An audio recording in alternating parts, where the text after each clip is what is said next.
Yo, are you bored? I got something you can do. Basically, just try to sharpen yourself. I think it's kind of fun. It's kind of distracting. Good way to kill time. But you can try to gather your thoughts, basically. And I like to think of it as like, you know what? If we get to a place where everything in life is serious, then up until that point, everything mattered. So who's to say that actually sitting there and practicing your penmanship or the way in which you word things or how you understand things, the way you look at different understandings that you think you have, actually has a big part to play in where you'll be when, if we consider that there's really any virtue to existence at all.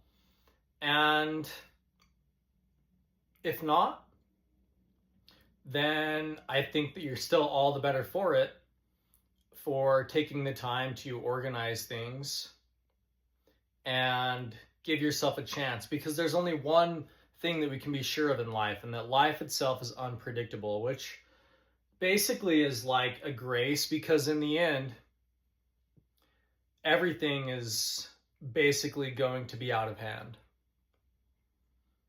And it's almost as much as salvation as there could ever be if everything that we do is just because it was all unpredictable. So when you kind of like figure some of those things out and you come to conclusions about the idea of nothingness, then maybe you can sort of actually stand up for what you think is right. And then maybe virtue itself is the fight. Maybe we can create these sparks, and that's how we light the fire. Maybe we need no more proof of light than actually starting. So here we go. Is it possible to say that everything is one thing? How about that there is a trick to everything?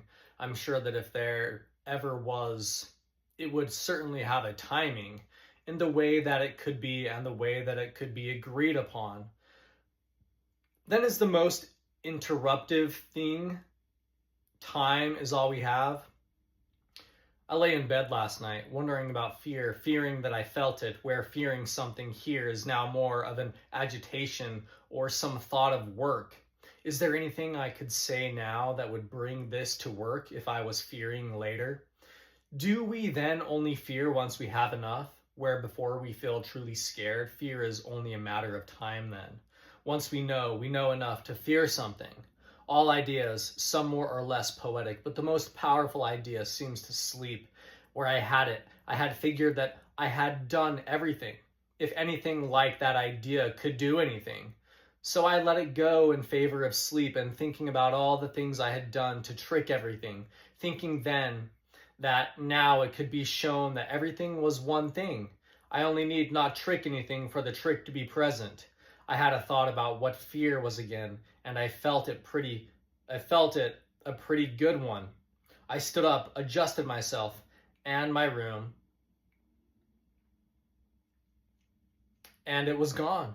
I made no record of what it was, but I knew this is what I did and what I was mostly thinking.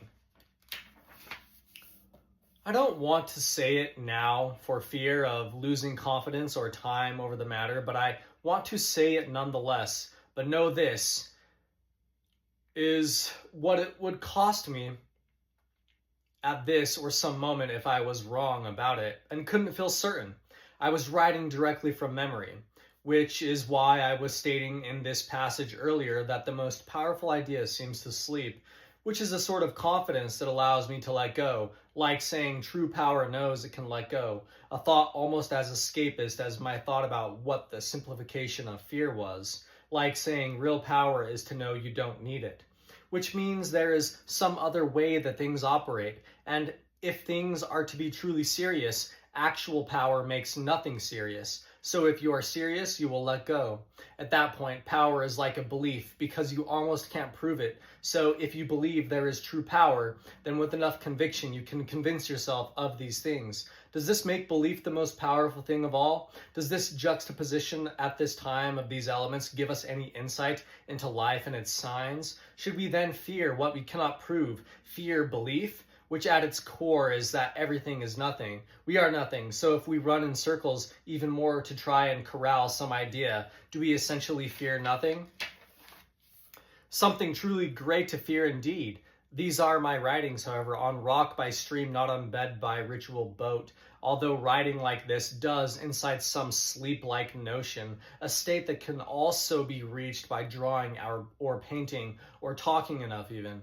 If the statement all we have is time is a sort of implicated phrase, then the idea of fear nothing almost goes without an obstacle to its being, for in time it will be true all the same, no matter how it is looked at, where if fear itself is only a matter of time, well then how much and what kind of time? Where my thoughts last night were more so geared toward non-hypotheticals, things outside of my control, what can also be turned into a fear of one's identity, because then there is an order by which action of thinking for oneself and about oneself are different, by what a thing can do. So things with less fear seem to do more things to obstruct fear, do they not? Where unless there are a lot of things alike all thinking about themselves, the amount of things that can be thought of resemble more and more fear as it resembles less and less, which is where you can fear yourself, because then you know your limitations, and it presents uncomfortability when you know yourself, but you are around more things to point that out, which a safety by numbers method is really only safe thinking about numbers, not the self. Where a fear is by an action of what one cannot do, then fear is only a matter of time, when doing anything creates a line which determines that all the things you can't focus on will be made apparent in time. There is still more to it though, that there is emotion, that there is feeling, that your image in history matters, and that everything matters, that you are out of control, and a thing unable to control itself, with more things out of your control beyond even that. That is an emotion of fear, because it gives very little as to what you are. And when there is very little, scrutiny can be very high. If you ever find yourself being that small, might I recommend trying to then be one?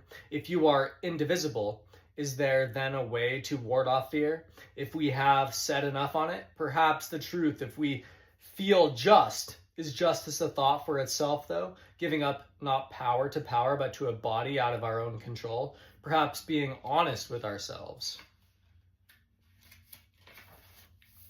If it is by an amount of time that we fear, is fear by an amount of purpose? Where to distinguish our purpose, we would then observe a fear in time by a lack thereof. What is purpose though? Occupation? By this we can say that fear could have an amount of time. If we lose a sense of our purpose by having time that we don't know what to do with, then fear could have an amount of time.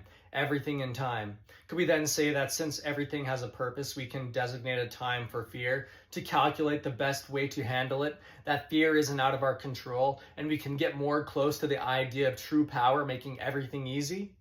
I look at how time manages to separate everything, where to say that time is one thing doesn't know justice. If we say everything has a time though, do we get more close to the real time? Where the more close we are to real time, all we have is time. Can we be all these things all the time so we can be closer to real time and standardized time? Maybe if we can find love. And anyways, then I just drew this picture. Staying sharp. Because that's kind of what I ultimately rendered the entire thing to, but I don't think it hurts to stay sharp, do you?